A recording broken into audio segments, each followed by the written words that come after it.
하나님의 말씀입니다. 레위기 10장 1절과 2절 말씀입니다.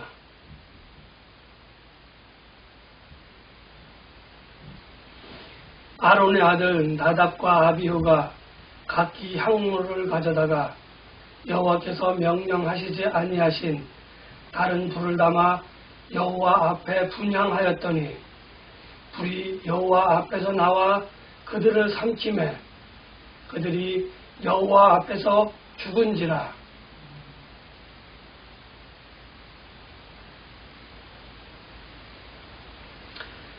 출애굽기를 통해서, 특별히 출애굽기는 이제 애굽에서 이스라엘 자손들이 나와서 시내산에서 십계를 받고, 그리고 그 십계로 알려진 율법을 받고, 그리고 이제 하나님께서 말씀하신 대로 성막을 건축하는 장면, 그리고 성막을 완성하여 하나님께 봉헌하는 장면으로 출애굽기가 마치게 되어집니다.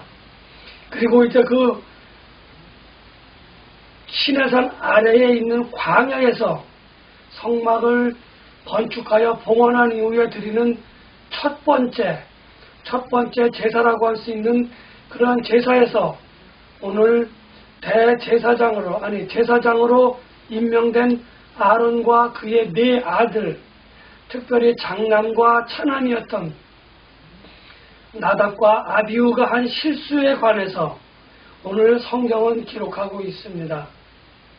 하나님께서 이제 시내산에서 성막을 건축하라라는 말씀을 주신 이후에 그 성막이 하나님이 말씀하신 대로 하나님이 계획하셨던 그대로 다 완성이 된 이후에 하나님께서는 레위기를 통하여서 5가지 제사 드리는 방법에 관해서 이야기를 하시고 그 제사를 왜 드려야 하는지, 그 제사를 어떻게 드려야 하는지에 관해서 모세와 아론 그리고 그의 네 아들과 이스라엘 자손들에게 설명을 해 주셨습니다. 그런데 이제 그 제사를 드리기 위해서 첫 번째 제사를 드리는 가운데에 오늘 나답과 아비후가 하나님의 말씀대로 그 번제단에 불을 취하여서 향단에 불을 분향을 하여야 함에도 불구하고 하나님이 말씀하신 그 불이 아닌 다른 불을 취하여다가 분향단에 불을 피우는 그러한 실수를 범하게 되어집니다. 그러한 실수를 범하게 된 나답과 아비후를 하나님께서 심판하시고 이렇게 말씀하신 장면이 오늘 본문 말씀입니다. 하나님께서 나답과 아비후를 심판하신 이후에 이제 이스라엘 자손들과 아론, 그리고 아론의 셋째 아들과 넷째 아들 각자가 처한 상황 속에서 각자가 다르게 반응을 합니다. 사람이 우리의 이웃이 죽었을 때에 그를 애도하고 그에 관해서 남아있는 가족들에게 슬퍼하는 것은 참으로 지극히 자연스러운 현상입니다. 그럼에도 불구하고 하나님께서는 아론에게 이스라엘 자손들에게 이야기를 합니다. 그들이 죽었다고 하는 것에 관해서는 슬퍼할 수 있겠지만 그들을 애도하지 말아라 라고 이야기를 합니다. 그리고 슬퍼하는 마음을 가진 아론을 모세가 데리고 하나님의 전에 들어갔다가 나와서 이제 이스라엘 백성들을, 이스라엘 자손들을 축복하는 장면이 레위기서 10장에 나옵니다. 그런데 이스라엘 자손들을 축복하기 이전에 아론의 첫째 아들과 둘째 아들이 실수로 다른 불을 가져다가 하나님께 분향하였다가 진노함을 입었음에도 불구하고 그의 셋째 아들과 넷째 아들 역시도 번제단에 살려서 없애버리는 그 제사의 5가지 방법 중에는 이제 어떤 특별한 제물들에 관해서는 제사장과 그의 가족이 그 제물을 취하여서 그 제물을 먹어야 하는데 그만 셋째 아들과 넷째 아들은 그 제단에 드려졌던 그 제물을 취하여서 먹지 아니하고 그 제단에 취하였던 그 제물을 그대로 불살라버리는 그러한 실수를 하게 되어집니다. 그 실수가 있은 이후에 모세는 아론의 셋째 아들과 넷째 아들을 질책을 하게 되어집니다. 그리고 그 질책을 통하여서 하나님의 심판이 그들에게 임하여야 함에도 불구하고 하나님께서는 그들을 심판하시지 아니하시고 그들을 용서하시는 그러한 장면이 레위기 10장에 나오게 되어집니다. 저는 오늘 다른 벌을 취한 나답과 아비후백에 일어난 그런 행동을 한번 살펴보고 왜 하나님께서 그렇게 하셔야만 했는지, 은혜와 사랑이 넘치는 하나님께서 왜 나답과 아비후에게 그렇게 심판을 하셔야만 했는지 그것을 살펴보고 그곳에서 하나님이 말씀하시고자 하는 바를 함께 나누고자 합니다. 먼저 나답과 아비후의 행동을 살펴보도록 하겠습니다. 제사장이 된 나답과 아비후 그리고 아론의 나머지 두 아들은 제사장이 되어졌다고 하는 그러한 기쁨에, 그러한 만족감에 제사를 드리는 방식을 드리는데 하나님께서 말씀하신 방법이 아닌 그냥 자기들 임의대로 편하고 또 빠르게 할 수 있는 방법대로 그렇게 제사를 드리게 되어집니다. 분향단에 향을 피우게 되어진다고 하는 것을 오늘 우리는 알 수 있습니다. 하나님께서 바로 그것을 질책하시고 바로 그것을 진노하시며 심판하셨다고 하는 겁니다. 나답과 아비후가 향단에 불을 피운 것은 잘못된 것이 아닙니다. 그러나 하나님께서는 번제단에 있는 그 불을 취하여서 향단에 불을 피우라고, 향을 피우라고 말씀하셨는데 나답과 아비후는 번제단의 불이 아닌 다른 불을 가져다가 분향을 하게 되는 모습을 오늘 우리들에게 보여주고 있습니다. 그래서 하나님께서는 진노하셨고 나답과 아비후의 그런 행동을 질책하십니다. 그리고 그들을 심판하십니다. 겉으로 보기에는 아무런 문제가 없습니다. 절차를 따라서 분향을 하였는데 그것이 무슨 문제가 될 수 있겠습니까? 라고 이야기할 수도 있지만 하나님께서는 분향을 함에 있어서 아무런 불을 가져다가 분향을 하는 것이 아니라 하나님께서 이것을 가지고 번제단의 불을 가지고 분향을 하라라고 말씀해 주셨기 때문에 그것은 하나님 입장에서 보면 하나님의 말씀을 어긴, 하나님의 말씀에 순종하지 아니한 그러한 아주 중대한 오류를 나답과 아비후가 범했다고 하는 겁니다. 하나님의 말씀을 어겼다고 하는 그 행동, 다른 불을 가져왔다고 하는 그것에 하나님은 초점을 맞추지 아니하시고 하나님께서는 다른 불을 가져온 것은 하나님의 말씀을 따르지 않았다고 하는 부분에 초점을 맞췄다고 하는 겁니다. 표면적으로는 분향의 향단에 불이 피워졌기 때문에 아무런 문제가 될 수 없습니다. 그러나 하나님께서는 하나님의 말씀을 어긴 것에 초점을 맞추셨다고 하는 겁니다. 하나님의 말씀을 어겼다고 하는 것은 단순히 행동적인 의미를 내포하는 것이 아니라 왜 하나님의 말씀을 어겼는가에 초점을 맞췄다는 이야기입니다. 우리가 하나님의 말씀을 어기고 우리가 하나님의 말씀을 준행하지 않고 순종하지 아니하는 것에 관해서 우리는 그냥 참여하면 되지, 내가 그것을 고백하고 회개하면 되지라고 이야기할 수 있습니다. 그러나 중요한 것은 우리가 하나님의 말씀을 어겼다라고 하는 그 행동에 나타난 이면에는 우리가 하나님의 말씀을 무시한다고 하는, 다른 말로 이야기하면 하나님을 만홀히 여기는, 하나님을 경외하지 못하는 그런 사고방식이 그 행동의 저면에 깔려 있었다고 하는 겁니다. 나답과 아비후는 제사장이 되었습니다. 이제 흔한 말로 어깨에 힘이 들어가고 이제 내가 무엇을 어떻게 하든지 간에 그것은 곧 하나님이 하신 거야. 그것은 제사를 드리는 데에 아무런 그러한 영향을 끼치지 않아.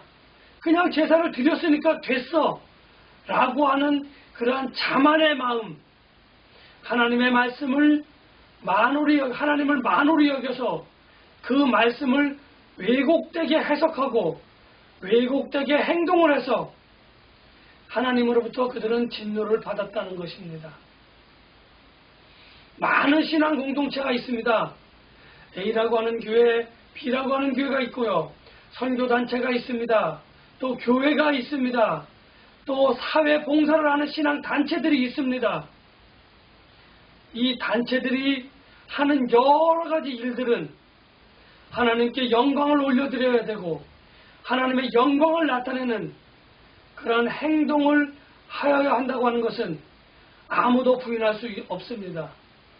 그렇다고 한다면 그것이 예배를 드림으로, 그것이 봉사를 함으로, 그것이 하나님의 이름으로 선행을 한다고 해서 그것이 완전하게 이루어지느냐, 그것이 그 목적에 부합하게 이루어졌느냐, 우리는 그렇게 생각하지만 하나님께서는 너희들이 그것을 행함에 있어서 과연 하나님의 말씀대로 하나님의 말씀에 1.1획도 왜곡하지 아니하고 순종하는 마음으로 너희들이 그 일을 행하였느냐 그렇지 아니하였느냐 하는 것을 하나님은 보시고 있다고 하는 것을 오늘 본문 말씀을 통해서 저와 여러분들에게 말씀해 주고 있습니다.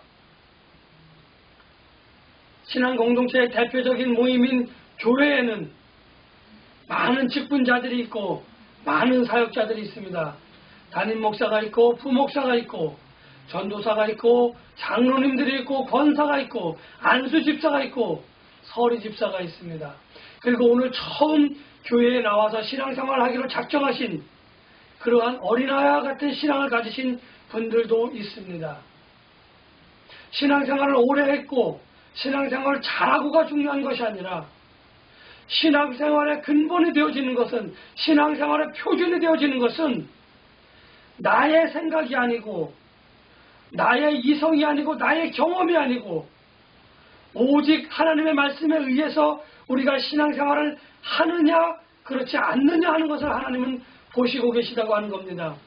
그것을 통하여 우리의 신앙생활이 하나님으로부터 인정을 받느냐 인정을 받지 못하느냐 하는 것에 초점을 맞출 수가 있는 겁니다.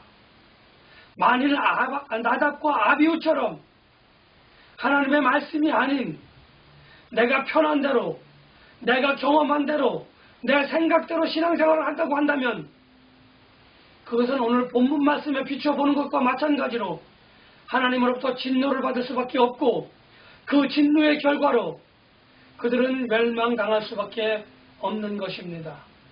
오늘 하나님께서 이것을 오늘 저와 여러분들에게 말씀해 주시고자 하는 겁니다. 예배를 잘 드렸는데, 봉사를 잘했는데, 선교를 잘했는데, 선행을 베풀었는데 이것이면 됐지 않겠습니까? 우리는 그렇게 항변할 수 있습니다. 마지막 날에 하나님이 말씀하십니다. 나는 너를 도무지 알지 못한다 라고 하나님은 말씀하실 수 있습니다. 우리들은 분명하게 기억하고 분명하게 그것을 알아야만 하는 것입니다. 이제 나답과 아비후의 사망으로 말미암아 많은 사람들이 애도하며 슬퍼하고 있습니다. 그것을 표현하려고 합니다. 그런데 하나님께서는 그들을 애도하지 마라, 그들을 안타까워하지 마라라고 분명하게 말씀하십니다. 왜냐고요? 하나님의 말씀에 순종하지 않는 자의 삶은 참으로 초라하고 외롭고 쓸쓸하다고 하는 것을, 하나님으로부터 버림받은 자의 삶은 그의 마지막은 아무런 애도할 이유가 없다고 하는 것을 오늘 하나님께서 말씀해 주십니다.